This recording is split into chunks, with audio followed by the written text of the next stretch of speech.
What's up, everybody? My name's Mark, and today I want to talk a little bit about creating a blockchain wallet. Um, if you're new to Bitcoin, you've probably got your money stored at Coinbase or another exchange where you had to purchase your Bitcoin.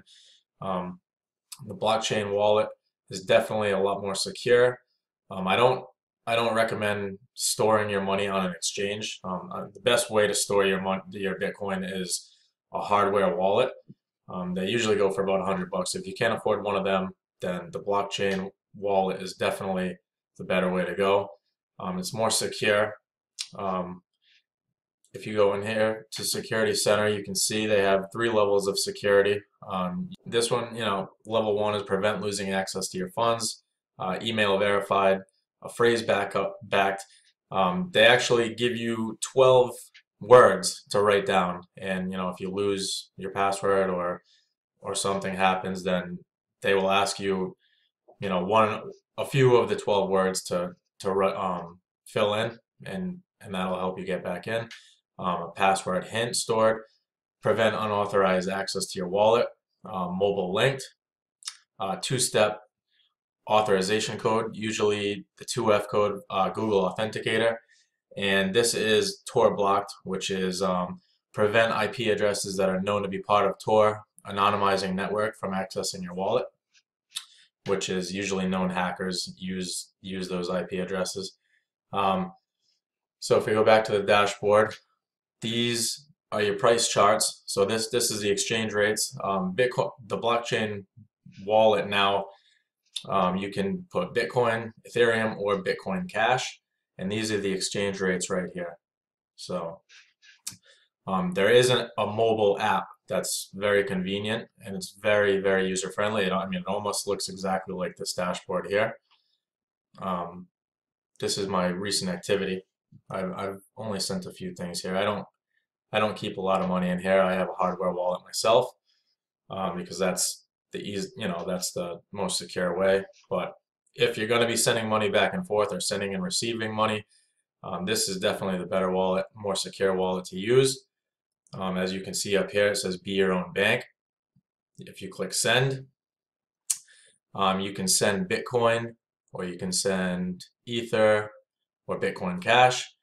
To find the destination, you would either write in somebody's Bitcoin address, wallet address, or Ether or Bitcoin Cash, or you can scan somebody's barcode.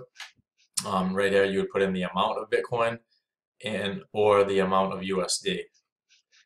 And then there is transaction fees. You can do priority or regular. Priority will send it faster. To request money, you would do the same thing.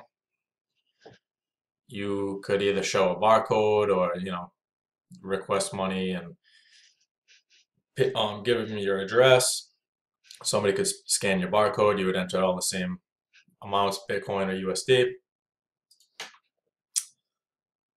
The reason I say you should never just hold your money in an exchange unless you're trading is because, unfortunately, in the crypto space, everything's decentralized. A lot of things can happen. Things can scam out at any time.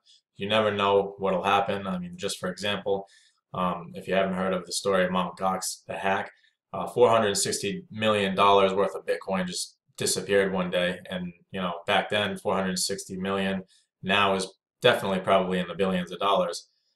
So that's just an example right there of what can happen. So, for the most part, the exchanges today, like Binance or GDAX or Bittrex, the bigger ones are, hopefully we don't have to worry about those. But just to be on the safe side, I wouldn't keep all of your Bitcoin on one of the exchanges.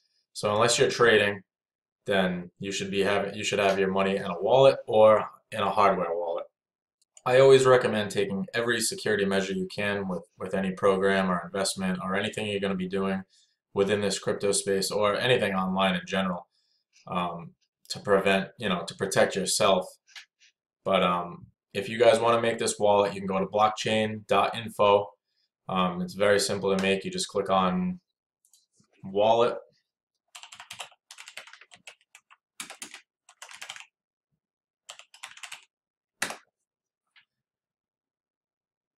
you just go here, you click on wallet, and you go to sign up. And that's pretty much it. If you guys thought this video was helpful, please give me a subscribe and a like, and I'll see you guys on the next one.